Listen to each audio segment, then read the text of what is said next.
ఏం చేయాలా, ఎలా ఎలా ఉండాలా, బాగుండాలా, మన మన యాక్టివిటీ ఎలా ఉండాలా అని ఇలాగ ఇదే ఆలోచనతో ఆ, చాలా బ్రహ్మాండంగా అన్ని జిల్లాల్లో డెవలప్మెంట్ యాక్టివిటీస్ అవి చాలా గొప్పగా అయినాయి అప్పుడు ఆ టైంలో. అంటే మరొక అంశం అందుకే రెండోసారి ఆయన ఎలక్ట్ అయ్యాడు అప్పుడు. ఓకే, శాంతి భద్రతల విషయంలో ఒక ఛాలెంజ్ రాయలసీమ ప్రాంతం, ముఖ్యంగా ఇక్కడ ఉన్నటువంటి ఫ్యాక్షన్ సంస్కృతి వల్ల, అంటే ఆ పార్టీలో ఈ పార్టీలో ఏ పార్టీలోనైనా వాళ్ళు కలిసిపోయినటువంటి పరిస్థితులు మనం చూసాం.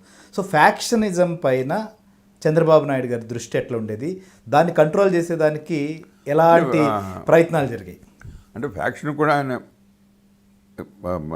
అందు గొప్పతనం ఏంటంటే ఇది కరెక్ట్ అని అంటే మనకు సపోర్ట్ చేసేవాడు.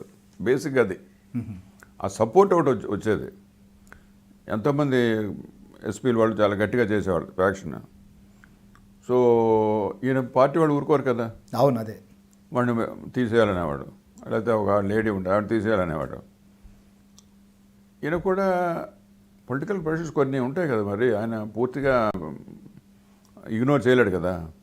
సో మాకు మీటింగ్ పెట్టేవాడు, పెట్టి అడిగేవాడు, చాలా ఎక్సెస్ అయిపోతుంది, నాకు చాలా ప్రెషర్స్ వస్తున్నాయి and maybe we have to shift him or her ఏదో అలాగా అంటే అనేవాడిని. సార్ బాగా చేస్తున్నారు, ఫ్యాక్షన్ బాగా కంట్రోల్ అవుతుంది, రుత్లెస్గా వెళ్తున్నామే, మరి ఇలాంటప్పుడు మీరు తీసేస్తే అది చాలా రాంగ్ సిగ్నల్ వెళ్తుంది. మరి మీరే చెప్పారు కదా ఇవన్నీ కంట్రోల్ అవ్వాలని అంటే వినేవాడండి పాపం.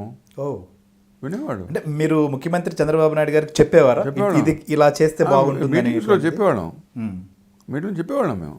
ఆయన మీటింగ్ పెట్టేవాడు ఇలాంటి వచ్చినప్పుడు, ఇంటెలిజెన్స్ నన్ను పిలిచి. అంటే పోలీస్ ఉన్నతాధికారులు చెప్తే అప్పుడు ముఖ్యమంత్రి వినేవారు. చెప్పేవాళ్ళం మేము, ఇది చేస్తే ఈ అంటే ఇప్పుడు కరప్షను వెధవ పనులు చేసిన వాళ్ళకి మేము సపోర్ట్ చేయం. బట్ డిపార్ట్మెంట్ ఫ్యాక్షన్ కంట్రోలే ఉందనుకోండి, అవును, కొంచెం ఎక్సెసెస్ ఇక్కడక్కడ ఉండొచ్చు కానీ బట్ ఉద్దేశం కంట్రోల్ చేయడానికి మంచి మెజర్ తీసుకుంటారు. ఎందుకంటే సార్ మంత్రులు, శాసనసభ్యులు వారి దగ్గర నుంచి ముఖ్యమంత్రికి సహజంగా ఒత్తిళ్ళు ఉంటాయి. చాలా ప్రెషర్. అలాంటప్పుడు ఆ ప్రభావం మీద ఏమైనా ఉండేదా? మీటింగ్ పెట్టేవాడు. మీటింగ్ పెడితే మా సైడ్ స్టోరీ వినేవాడు ఆయన. ఓకే, విని ఇప్పుడు మార్చేస్తే ఒక చెడ్డ ప్రభావం వస్తుంది, మనం ఇంత చేస్తాం అది చేస్తామని మీరు మీటింగ్లో చెప్పి పబ్లిక్లో చెప్పి మరి గట్టిగా చేస్తున్నాను తీసేస్తే ఏమిటి వాళ్ళకి మెసేజ్ ఇస్తున్నారు మీరు అని మేము మా సైడ్ నుంచి 1, 2, 3, 4 ఇలా పాయింట్స్ చెప్పేవాళ్ళం. అది వినుకునేవాడు. వినుకొని సరే నేను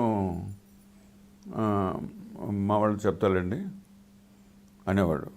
సార్ చంద్రబాబు నాయుడు గారు సహజంగా అధికారులతో పనిచేయించడంలో బాగా ఒత్తిడి తెచ్చేవాళ్ళు, లేదా ఎక్కువ టైం స్పెండ్ చేయాలనేవాళ్ళు. ఈ రకంగా ఒక